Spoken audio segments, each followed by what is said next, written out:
VS-നെ പോലെ ഒരാളിനെ ഇനി കേരളം വെറുതെ പ്രതീക്ഷിക്കാൻ അത്രേ ഉള്ളൂ. അദ്ദേഹം താത്വികാചാര്യനോ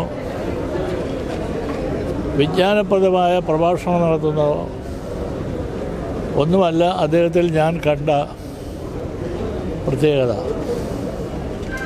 പാവപ്പെട്ടവൻ്റെ ഭാഷയാണ്, പാവപ്പെട്ടവൻ്റെ സ്പന്ദനമാണ്, പാവപ്പെട്ടവരുടെ ശബ്ദമാണ്.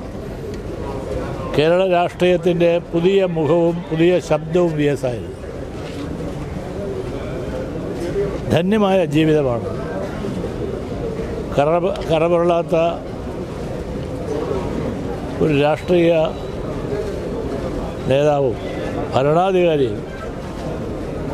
ഒരുപാട് അനുഭവങ്ങളെല്ലാം ഇപ്പോൾ സമയമില്ലായിരിക്കും. അദ്ദേഹത്തിൻ്റെ മന്ത്രിസഭയിലുണ്ടായിരുന്ന അദ്ദേഹത്തിൻ്റെ പലരും വേട്ടയാടിയപ്പോഴും ഞാൻ നല്ല പാറ പോലെ ഉറച്ച അദ്ദേഹത്തിൻ്റെ പിന്നിൽ ശക്തനായി നിന്ന് എല്ലാ കാര്യങ്ങളും ആ സ്നേഹബന്ധം അവസാനം വരെ ഞാൻ സൂക്ഷിക്കും.